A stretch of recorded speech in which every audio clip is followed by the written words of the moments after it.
Setiap pagi, saat matahari belum sepenuhnya naik dan suara ayam masih bersaut-sautan di gang sempit, ada satu rutinitas yang terjadi di banyak rumah di Indonesia, yaitu seorang bapak berjalan ke warung. Bukan buat beli sarapan anak, bukan buat beli susu bayi, tapi rokok. 1, 2, kadang atau 3 batang. Dibeli eceran karena bahkan uang di dompetnya nggak cukup buat beli satu bungkus. Ini bukan cerita 1-2 orang, ini fenomena. Sebuah pola yang terus berulang, dari kota sampai desa, dari ujung barat sampai timur Indonesia. Bahkan menurut data dari BPS, rokok adalah pengeluaran kedua terbesar rumah tangga miskin di Indonesia setelah beras. Miris? Iya. Ironis? Banget. Tapi ini nyata. Di banyak rumah yang dapurnya kosong, tetap ada asap rokok yang mengepul. Di tempat di mana anak-anak nggak bisa bayar iuran sekolah, tetap ada uang buat sebatang rokok. Di tengah derita kemiskinan yang menghimpit, rokok justru jadi prioritas. Seolah jadi kebutuhan utama yang nggak bisa ditawar. Tapi kenapa bisa begitu? Apa orang-orang miskin ini nggak tahu bahwa rokok itu sebenarnya berbahaya dan boros? Tahu. Apa mereka nggak terlalu peduli dengan anak-anak mereka? Peduli, sangat peduli. Tapi di balik asap itu ada cerita yang jauh lebih rumit. Hari ini kita nggak sedang menghakimi, kita sedang mencoba memahami. Karena kalau kita nggak paham akar masalahnya, kita akan terus gagal memutus rantai kemiskinan ini. Ayo kita bahas bersama, kenapa justru di kalangan miskin, rokok itu jadi teman setia. Dan apa yang sebenarnya terjadi di balik pilihan-pilihan kecil yang terlihat sepele, tapi berdampak besar. Data dari BPS menunjukkan bahwa dalam rumah tangga miskin, rokok itu menjadi pengeluaran nomor 2 terbesar setelah beras. Bahkan di beberapa provinsi seperti NTT, Papua, dan Sumatera Selatan, pengeluaran untuk rokok itu jauh lebih tinggi daripada untuk kebutuhan pendidikan, susu anak, bahkan protein seperti daging dan ikan. Nah, coba bayangin, seorang ayah bisa memilih untuk enggak beli lauk untuk makan malam, tapi tetap membeli rokok. Ini bukan kejadian sekali-sekali, ini terjadi setiap hari, menjadi kebiasaan dan menjadi budaya. Dan setiap sebuah kebiasaan salah dibiarkan terlalu lama, ini tuh berubah menjadi kebenaran yang diwariskan dari generasi ke generasi berikutnya. Bagi banyak orang miskin, hidup itu nggak sekedar sulit, tapi penuh dengan tekanan. Nah, hidup dalam ketidakpastian, gaji harian yang kadang ada, kadang enggak, anak-anak yang butuh biaya sekolah, terus cicilan motor, dan harga kebutuhan pokok yang naik. Belum lagi tekanan sosial dan masalah rumah tangga.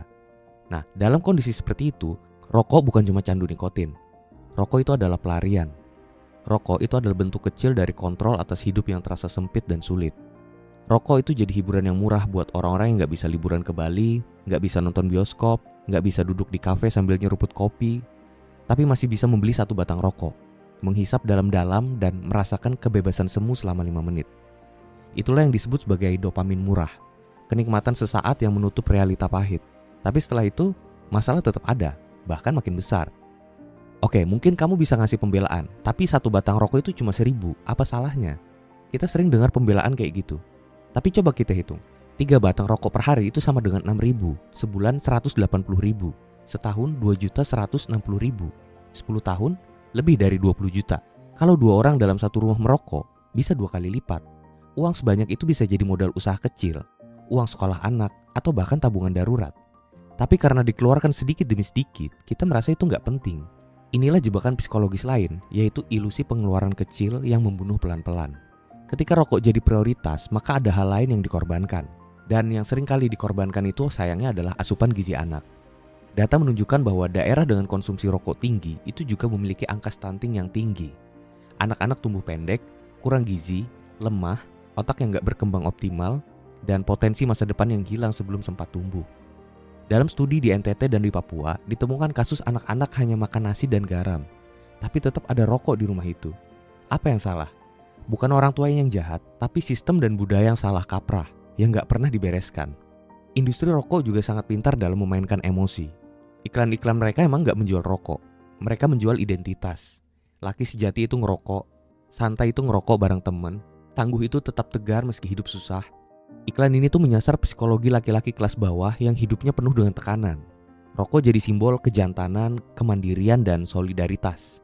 Akhirnya nggak merokok dianggap nggak jantan. Nggak ikut merokok saat nongkrong dianggap nggak asik.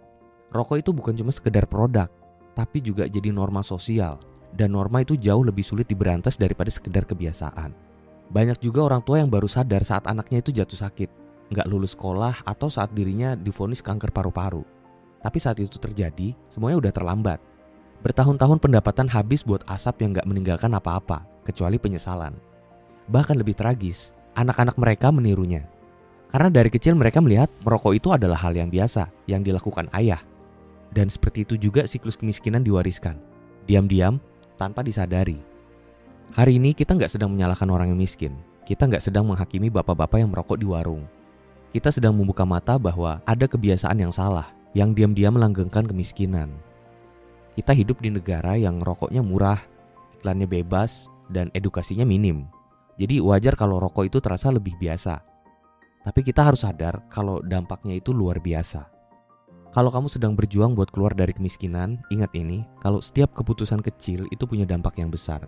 Setiap batang rokok yang kamu beli itu bukan sekedar 1 atau 2 ribu rupiah, tapi bisa jadi harga masa depan anak kamu.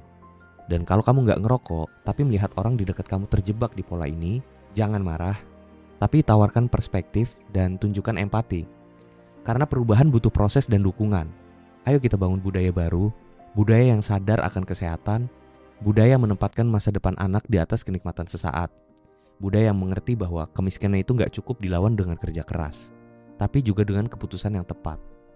Dan keputusan berhenti merokok, itu bisa jadi awal dari perubahan besar. Bukan cuma buat satu orang, tapi buat satu generasi. Terima kasih buat kamu yang udah menyimak videonya sampai sejauh ini.